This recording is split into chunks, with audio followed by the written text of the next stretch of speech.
Friends, welcome to Shri Preeti home kitchen. आज मैं बनाने जा रही हूँ बेसन की बर्फ़ी अपनी कुछ खास ट्रिक और टिप्स के साथ।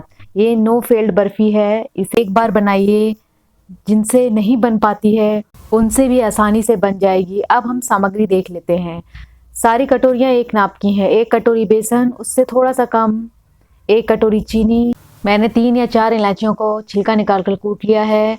काजू और बादाम मैंने बहुत ही पतले पतले बारीक काट लिए हैं। आधा कटोरी मैंने दूध का पाउडर लिया है। आप काजू और बादाम को स्किप भी कर सकते हो, नहीं डालना चाहते तो आप नहीं भी डाल सकते हो। सारी सामग्रियाँ पहले से ही एक साथ तैयार कर लीजिए।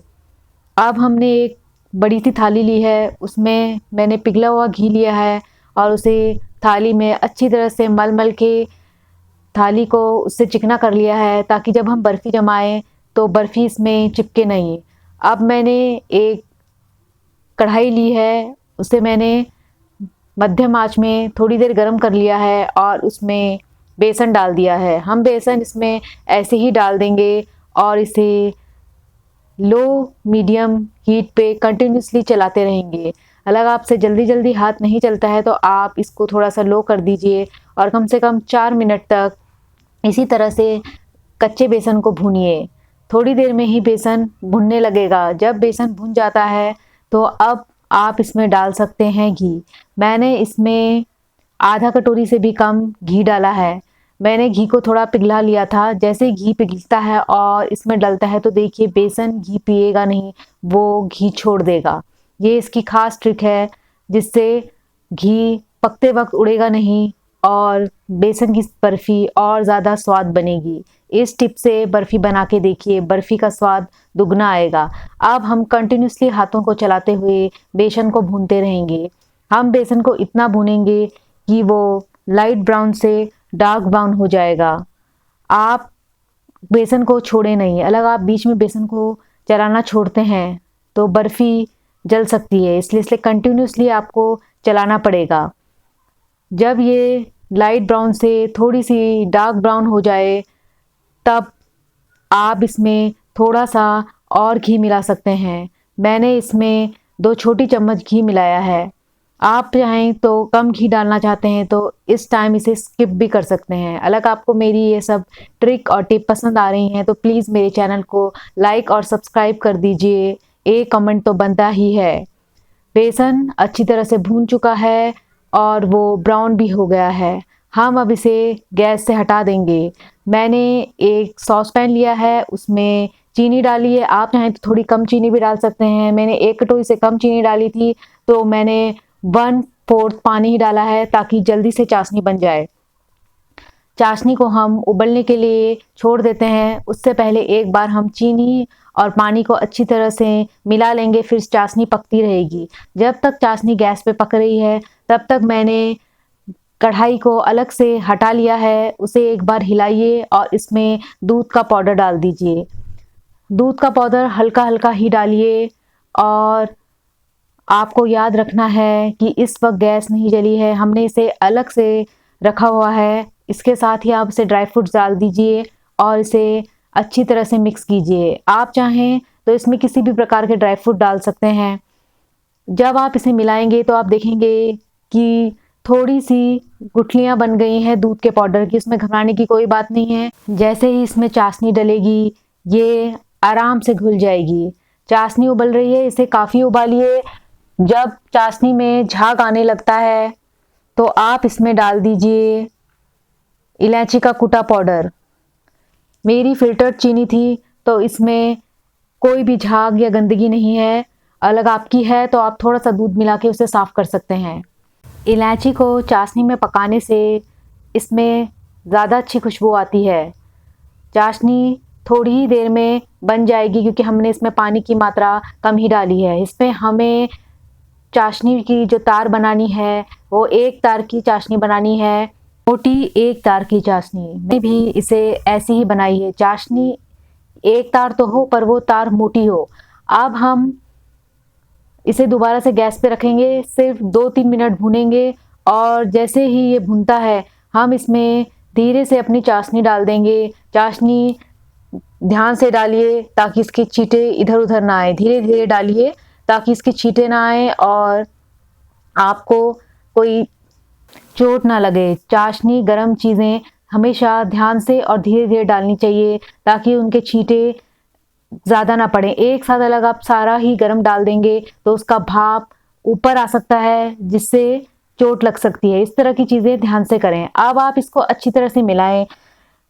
बिल्कुल भी चिंता ना करें दूध के पाउडर की गुठलियों की। जैसे चाशनी बेसन में घुलती जाएगी, उसकी गुठलियाँ अपने आप ही खत्म हो जाएँगी। पर आपको बस इस बात का ध्यान रखना है कि आपको इसे कंटिन्यूअसली चलाना है और आप इसकी हीट लो रख सकते हैं और इसको कंटिन्यूअसली हिलाते रहें और इसको मिलाते रहें। आपको इसको इस तरह से बना देना है कि ये थोड़ा-सा सैमी डव बन जाए, मतलब ये एक तरह से आपस में इकट्ठा हो जाए और इसको चलाते रहें और कंटिन्यूअसली हिलाते रहें। इसी से इसका स्वाद आएगा। जितना ये पकेगी उतनी ही टेस्टी लगेगी। और जिनकी चाशनी पतली बन गई है वो ध्यान रखें कि उनको तब तक पकाना है जब तक कि बर्फ़ी पैन ना छोड़ दे। जिन लोगों की चाशनी पतली बन गई है वो भी ध्यान रखें कि अगर आप इसे तब तक पकाओगे जब तक ये पैन ना छोड़ देगी तो आपकी बर्फ़ी भी कभी फेल नहीं होगी। अब इसे कंटिन्यूअसली चलाते रहिए और चलाते-चलाते जब इसमें हल्के से बबूले आ जाएं, अलग आप इसमें जाली चाहते हैं तो इसे पकाइए।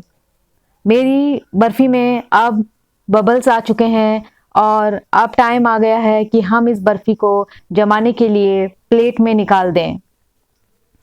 अब हम इसमें जो पहले से ही प्लेट ग्रीस कर रखी है उसे इसमें डाल देंगे।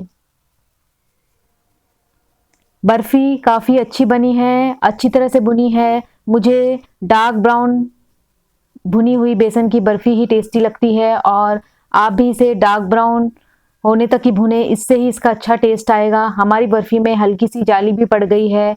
इस बर्फ़ी का जो टेस्ट आता है वो बेसन की बर्फ़ी मिक्स मैसूर पाक का टेस्ट आता है जो बहुत ही स्वादिष्ट लगता है।